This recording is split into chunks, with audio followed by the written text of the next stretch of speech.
1. Buenas tardes, compañeros. Buenas tardes, profesora. Nosotros somos el grupo que eligió los órganos de los sentidos, específicamente el oído. Los integrantes son María Benítez, Mali Benítez, que desafortunadamente tiene COVID y solamente la hemos escuchado en audio ahora, y su servidor, Facundo Arevalo. El oído. El oído, comúnmente llamado como sistema auditivo o simplemente oído, está formado por dos sistemas, el sistema auditivo y el sistema vestibular. El primero nos permite captar los sonidos y el segundo es el responsable del equilibrio. El sistema auditivo se compone de tres partes, el oído externo, el oído medio y el oído interno. Oído externo. El oído externo incluye el pabellón auricular, que capta las ondas sonoras y las conduce hacia el conducto auditivo externo, que termina en la membrana timpánica, la cual lo separa del oído medio. Pabellón auricular u oreja. Tiene forma ovalada y forma principalmente por el cartílago, elástico y tegumento. Está recubierto por una epidermis fina y con numerosos folículos pilosos, aunque depende de la especie. Tiene gran importancia por contribuir a determinar la dirección de la que provienen las ondas sonoras. Conducto auditivo externo. El conducto auditivo externo tiene forma de tubo que empieza en el pabellón auricular y termina en la membrana timpánica. Mide unos 3,5 centímetros de largo y los 3/5 externos se componen de cartílago, mientras que los 2/5 internos restantes son óseos, hueso temporal. El cartílago es de tipo elástico. La piel es delgada y está unida con firmeza a la capa subcutánea en todo el conducto auditivo externo. Posee una parte más externa que se continúa con el pabellón auricular y otra más interna encastrada en el cráneo. La parte externa, la cartilaginosa, posee numerosas glándulas denominadas ceruminosas. Estas glándulas liberan sustancias cerosas que se mezclan con las secreciones de las glándulas sebáceas y en conjunto forman la cera del oído o cerumen. A medida que el conducto es más interno, ambos tipos de glándulas van disminuyendo en número.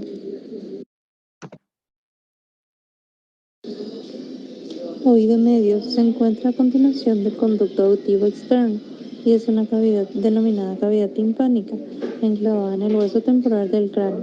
El oído medio comprende la cavidad timpánica, la membrana timpánica, la cadena de 3 huesillos del oído, los espacios huecos antromastoideo y celillas mastoideas, que se comunican con la caja del tímpano y con la trompa auditiva, que comunica la cavidad timpánica con la nasofaringe. El oído medio tiene por función adaptar la caja impedancia acústica, la resistencia que opone un medio al movimiento cuando es afectado por una onda de presión.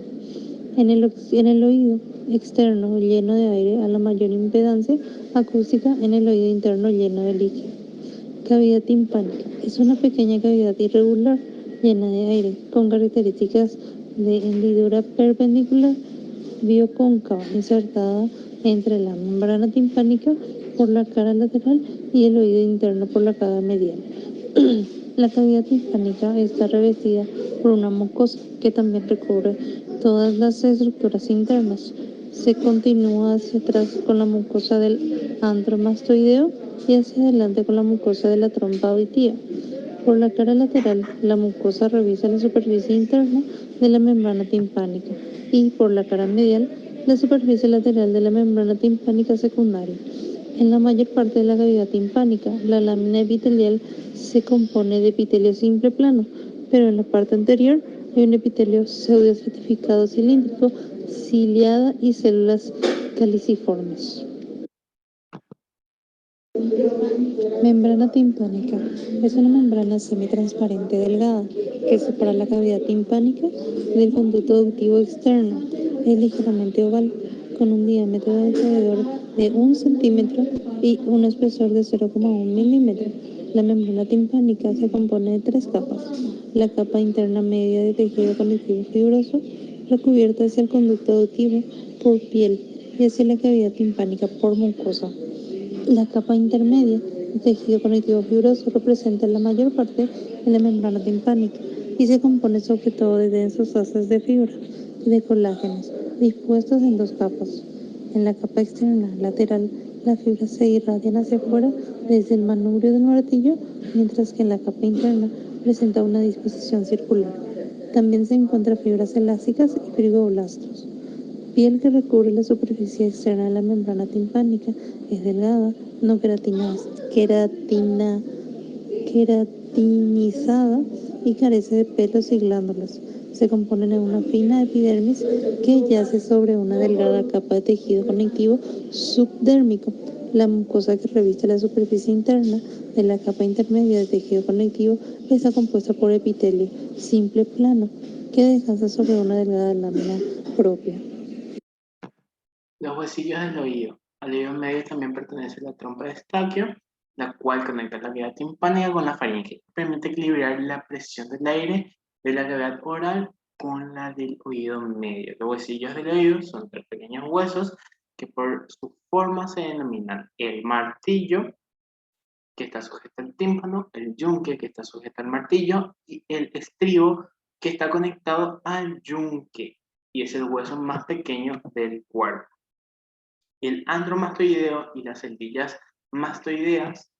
El antro es la comunicación llena de aire entre la cavidad timpánica y las celdillas mastoideas. Y las celdillas son varias cavidades de tamaño variable, llenas de aire que se comunican con el antro. La trompa auditiva es un tubo de 4 centímetros que comunica la pared anterior con la cavidad timpánica con la nasofaringe. La trompa auditiva también es denominada la trompa de Eustaquio. Oído interno.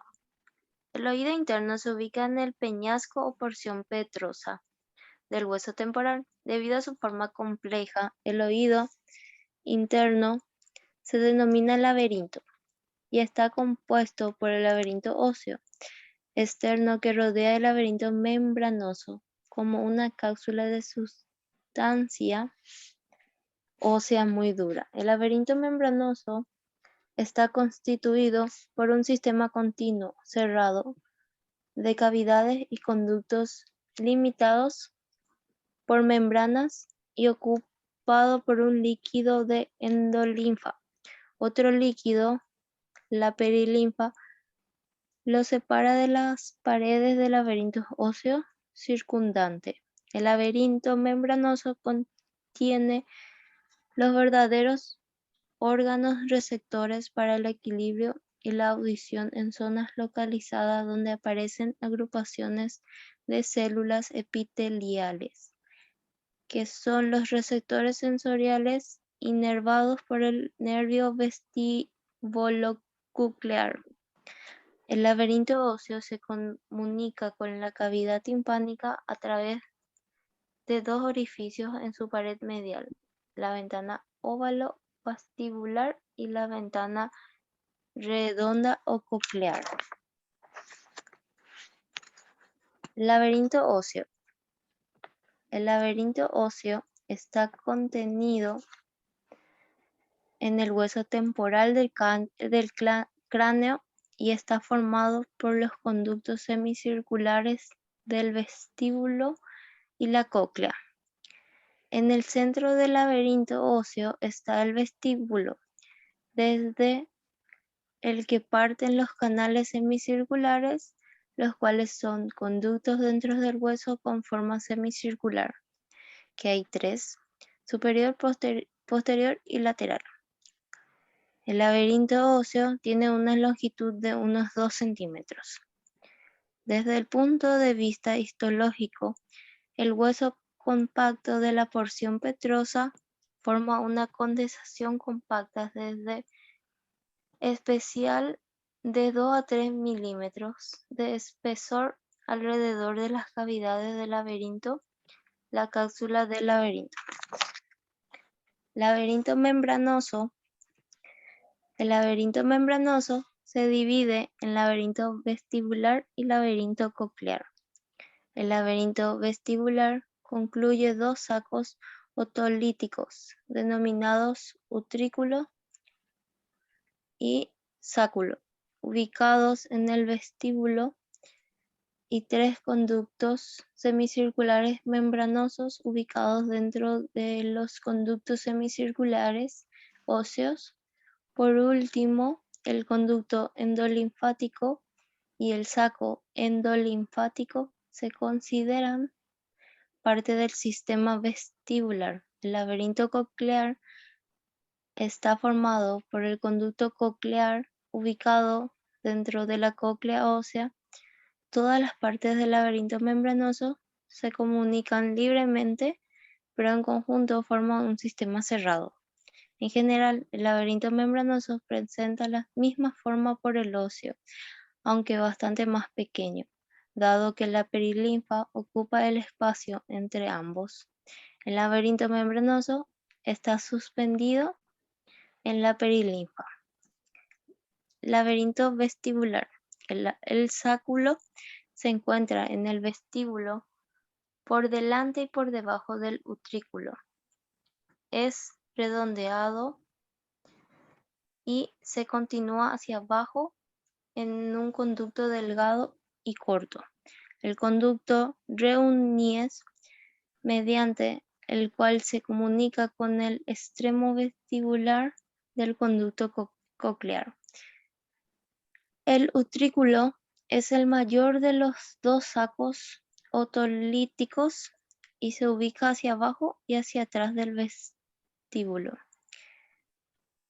El utrículo y el sáculo imiten los conductos utriculosaculares que al unirse forman el conducto endolinfático que termina en el saco endolinfático. Características histológicas del laberinto vestibular. El utrículo, el sáculo y los conductos semicirculares poseen una delgada pared transparente compuesta en una capa de tejido conectivo revestida por células perilinfáticas aplanadas. Función del laberinto vestibular es de percibir la posición del cuerpo en el espacio y mantener el equilibrio. Laberinto coclear. El laberinto coclear se compone de caracol membranoso, que es un tubo en espiral ubicado a lo largo de la pared externa de la cóclea o caracol. Cumple la función importante del sentido del oído, que es la de transformar el sonido en mensaje nervioso y las envía al cerebro. La cóclea está formada en realidad por 3 conductos paralelos separados por 2 membranas. El conducto coclear o rampa media, la rampa vestibular llena de un líquido denominado perilinfa, la rampa timpánica llena de perilinfa. Las 2 membranas que la separan son la membrana vestibular y la membrana basilar, las cuales la membrana vestibular separa el conducto coclear de la rampa vestibular y contiene epitelio simple plano muy delgado. La membrana basilar, en su cambio, que se halla una estructura que se llama el órgano del Corti, que contiene una serie de células mecánicas sensibles. La rampa vestibular está relacionada con la ventana oval mediante el vestíbulo y la rampa timpánica limita con la ventana redonda. El órgano de Corti, porque es un engrosamiento de las células a nivel de la rampa de la cóclea, que aquí se encuentra el órgano de Corti, que podemos verlo más grande. El órgano de Corti se localiza en el conducto coclear, más concretamente en la rampa intermedia. Tiene la función de generar impulsos eléctricos que después se transmiten a través de la rampa auditiva del octavo par craneal hacia el encéfalo para hacer posible la audición. El órgano de Corti tiene la forma de una lámina enrollada y cuenta alrededor con 16.000 células ciliadas, que son los receptores de la audición, y realiza la mecanotransducción, es decir, transforma el estímulo mecánico en estímulo nervioso, que mediante las fibras nerviosas que se integran en el nervio vestibulo-coclear llevan al cerebro la información auditiva. Células ciliadas existen 2 en el órgano del Corti, que son las externas e internas. La membrana tectónica es una membrana gelatinosa que se extiende por encima del órgano de Corti. Por ende, el órgano del cortis traduce el sonido a nuestro cerebro. Muchas gracias por escucharnos, compañeros.